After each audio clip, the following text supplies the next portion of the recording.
যেগুলো শরীরে চেপে থাকে সেই জিন্নাতগুলো ছাড়ানো অনেক সহজ।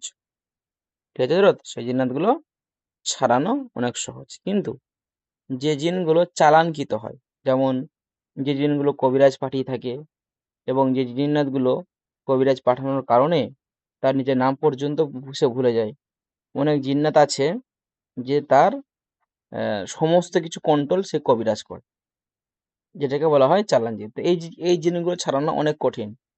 দেখবেন, হয়তো আপনারা হয়তো খেয়াল করবেন, আপনাদের গ্রামের আশেপাশে দেখবেন হুজুরা জিন ছাড়ায়, যেগুলো জিন শরীরে অটোমেটিক ভর করে থাকে, আশিক জিন বা টুকিটাকি যে সমস্ত জিনগুলো হয়, সেগুলো এটা বাচ্চা ছেলেও পারবে। একটা বাচ্চা ছেলে যদি তাকে জোর দিয়ে দুটো কথা বলে, যদি কোরআন আয়াত দুটো যদি ফু দেয়, জিন পালিয়ে যাবে। কিন্তু যে জিনগুলো আশিক জিন এবং দীর্ঘদিন ধরে রয়েছে, যে জিনগুলো চালান জিন, সেগুলো কিন্তু ছাড়ানো অনেক কঠিন। আমাদের কাছে অনেক জিনিস এরকমও আসে, হয়তো আপনাদের কাছেও যাবে, দেখবেন 18 বছর ধরে জিন চেপে আছে, 17 বছর ধরে জিন চেপে আছে। এর মানে কি? সে কি 18 বছর ধরে কোনো কবিরাজ থেকে যায় না? গিয়েছে, কিন্তু তারা যে চালানকৃত যে জিন, এটাকে তারা বুঝতে পারে না। তারাও তো জিন ছাড়াতে পারে। ধরুন আপনাকে কোনো বললো যে ভাই তোমার এই বইয়ে এই সমস্যা, যাও তুমি অমুক একটা হুজুর আছে, অমুক হুজুর ভালো জিন ছাড়ায়। তো অন্যজনের কাজ হচ্ছে কিন্তু আপনার কাজটাই হচ্ছে না। অন্যজনের কাজ হচ্ছে কিন্তু আপনার কাজটাই হচ্ছে না। তো আমার বলা বক্তব্য হচ্ছে হজরত, যে চালান জিন খুবই কঠিন।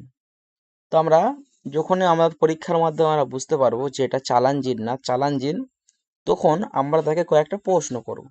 যেহেতু স- ওই জিন্নাত রোগীটাকে কষ্ট দিচ্ছে, ওই জিনের কিন্তু কোনো দোষ নেই, জিনের কিছু কোনো দোষ নেই। ওই কবিরাজরা ওই জিনগুলোকে সাধনা করে পুষে রাখে এবং তারা মানুষকে ক্ষতি করার জন্য চালান করে। পুরো ক্ষতিটা ওই জিন্নাত দ্বারাই সে করায়। জিন্নাত যদি নাও চায়, কিন্তু তাকে জবরদস্তি ক্ষতি করতে হয়। এই যেমন আমার একটা ভিডিও আছে, দেখবেন, একটা হিন্দুদের বাড়িতে, অনেকদিন ভিডিও, প্রায় 4 বছর তো অবশ্যই হবে। সেখানে দেখবেন যে আমি একটা মহিলাকে জিন ছাড়াচ্ছি, তো খুবই দাপট, খুব দাপট, মানে এত দাপট ধারণার বাইরে। দেখবেন আমার ইউটিউব চ্যানেলে দেওয়া আছে, সানাউল ইসলাম টিভি যে ইউটিউব চ্যানেল যেটা আছে ওটা দেওয়া আছে।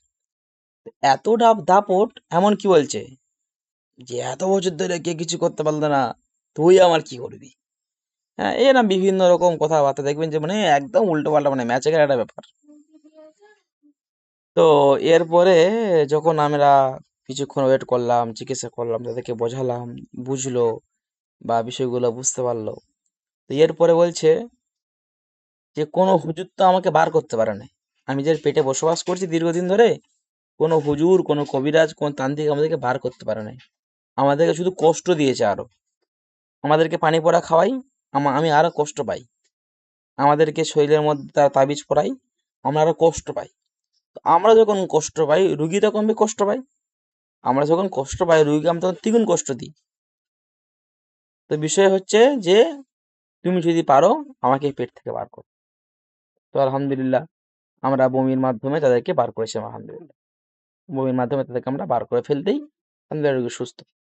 কিন্তু সে এর আগে অনেক কিছু করেছে, অনেক জায়গাতে গিয়েছে, কিন্তু সমস্যা হয়েছে যে না বোঝার কারণে। আসলে হযরত আপনাদেরকে এই যে পন্থাগুলো জেনে একটা ভিডিও দেখে কাজ করে এরকম করে কোনো লাভ নেই। চিকিৎসক জিন্দেগিতে হতে পারবেন না। নিজের অভিজ্ঞতাটাকে আনতে হবে, অভিজ্ঞতার প্রয়োজন। শিখতে শিখতে অভিজ্ঞতা বাড়বে, বুঝছেন হযরত? তো আমরা খেয়াল রাখবো তাহলে, যদি কোনো জিন্নাত যদি কোনো জিন্নাত চালানকৃত হয়, আমরা জানি তা সে নিরুপায়, তো আমরা তাকে করা প্রশ্ন করবো।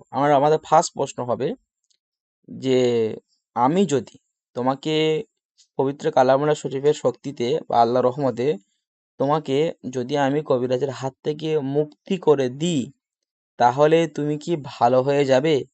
তাহলে তুমি কি এই রোগীর শাস্তি দেয়া থেকে বিরত থাকবে, বা তুমি তোমার একটা নির্দিষ্ট জায়গা থেকে তুমি চলে যাবে?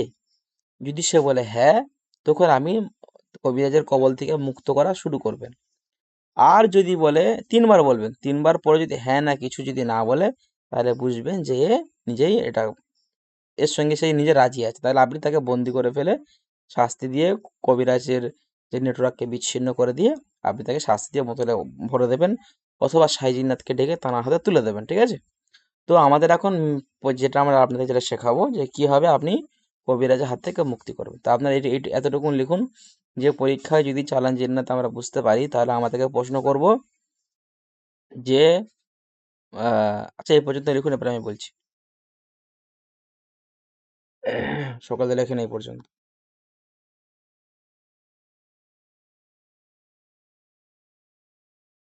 আর সবাই লেখেন। এস কে সুজাউদ্দিন সাহেব লিখছেন না কেন? লিখছেন?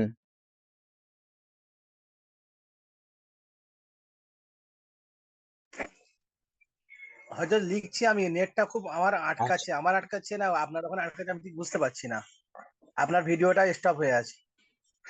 আমার ভিডিও এখানে স্টপ থাকবে, আমি তো সকালে দেখতে পাচ্ছি। আপনার ওখানে নেটের সমস্যা হচ্ছে হয়তো। ঠিক আছে, লেখেন লেখেন। জি হয়তো হবে, তাই আমি শুনতে পাচ্ছি। ঠিক আছে, লেখেন। যদি তোমাদের মুক্ত করি যদি তোমাদের মুক্ত করি তোমরা, তারপরে কি বলবো? হ্যাঁ, যদি তোমাদেরকে আমি আল্লাহ কালামের শরীফ শক্তিতে যদি আমি মুক্ত করে দিই, তোমরা কি রোগীকে কষ্ট দেওয়া থেকে বিরত থাকবে? নাম্বার এক। নাম্বার দুই হলো যে আমি যদি তোমাদেরকে মুক্তি করে দিই তাহলে কি তোমরা মানে এখান থেকে ছেড়ে তোমাদের নির্দিষ্ট কি জায়গায় চলে যাবে? এরকম আমি প্রশ্ন করবেন। নাম্বার তিন, তুমি কি ভালো হয়ে যাবে? এরকম তিনটে প্রশ্ন করবেন এবং এটা তিনবার বলবেন। তিনবার পর যদি সে বলে হ্যাঁ আমি চলে যাবো, আমাকে মুক্ত করে দিন, তাহলে আপনি মুক্ত করে দেবেন। যদি বলে যদি কিছু না বলে বা কিছু না বলে তাহলে তাকে বন্দি করে ফেলবেন। এ পর্যন্ত দেখুন কি পুরো করতে হবে সেটা আমি বলছি। আগের ব্যাচের ছাত্র দেখছি এমন ছবি ছেড়েছে, যখন হাফেজ সাহেব মাহাসাই পরে সে পার্কে গিয়ে আর কি।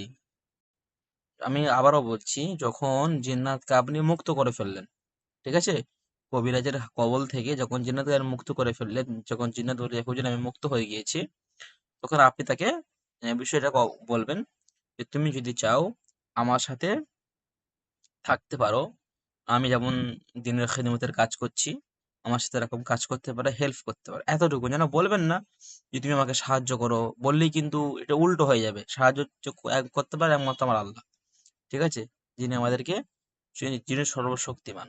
হ্যাঁ, এই কি আমাদেরকে হেল্প করতে পারে। এটা আমি আপনাকে আগেও বলেছি, জিন্নাত যে মহামারী কিছুই না এটা, ঠিক আছে।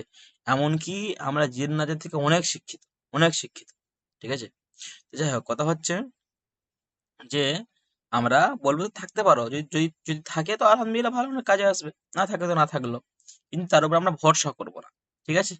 যদি বলে হ্যাঁ হুজুর আমি আপনার সাথে থাকবো, তখন আপনি তাকে কি সিমটম দিয়ে সে ডাকবে, সে সে সে বলবে, আপনি যখন প্রয়োজন হবে তাকে আমি ডেকে তার সাথে কথা বলতে পারবো, ঠিক আছে।